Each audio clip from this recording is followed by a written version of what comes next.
வணக்கம் அன்பார்ந்த தமிழில மக்களே, வணக்கம் அன்பு தாய் சின்னங்களே. நான் நேற்றைய தினம் சைக்கிள் தொடர்பாக ஒரு வீடியோ ஒன்று போட்டிருந்தேன் மக்களே. ஒரு சில பேர் கமெண்ட் பண்ணியிருந்தேன், ஒரு கால் கை நல்லா இருக்கண்டு அண்ணா. அந்த ஒரு சில பேரை கேட்டுக்கொள்கிறேன்.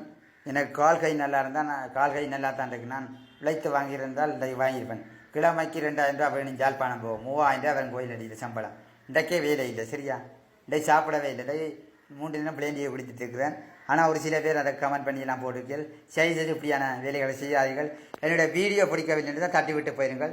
எனக்கு நிறைய உள்ளங்கள் இருக்கிறார்கள், நிறைய உள்ளங்களுக்கு தெரியும் என்ன அப்படிப்பட்ட பொடியன் என்று. நான் நிறைய பேருக்கு ஆதரவு கொடுத்துருக்கேன், நிறைய பொம்பளை பிள்ளைகளை லைக் பண்ணி ஷேர் பண்ணிக்கணும். ஆனால் எனக்கு வாசிக்க தெரியாது, படிக்க தெரியாது, கமெண்ட் பண்ண தெரியாது. சரி, கமெண்ட் பண்ணி லைக் பண்ண மட்டும்தான் தெரியும். என்னோட சொன்னால் நான் பொம்பளை பிள்ளைகளுக்கெல்லாம் ஆதரவு கொடுத்துருக்கேன். அந்த பொம்பளை பிள்ளைகள் எனக்கும் ஆதரவு வந்திருக்காரு, நிறைய மக்கள் ஆதரவு வந்திருக்காரு. ஒரு சில பேருக்கு எடுக்கிறேன். உங்களுக்கு இந்த வீடியோ பிடிக்கலன்னு தட்டி விட்டு போயிருங்க. அதுக்காக ஊத்த வார்த்தையால் போட்டு இப்படியெல்லாம் கேடி பண்ணாதீர்கள், சரியா?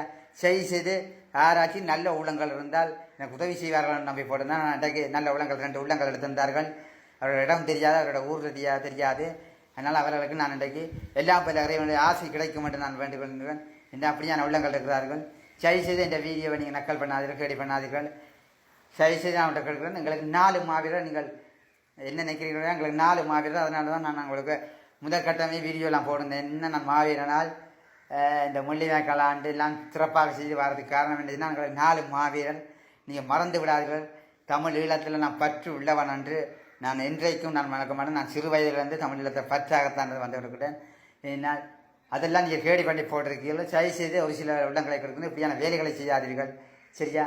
மக்களே, இதில் எதுவும் பிழை இருந்தாலும், உங்களுக்கு எதுவும் பிழையாக இருந்தாலும் மக்களே என்னை மன்னித்துக் கொள்ள வேணும். நான் ஏற்கனவே சொல்லியிருந்தேன், நான் படித்த குறைவானு சொல்லியிருந்தேன். செய்து மன்னித்துக் கொள்ளுங்கள்.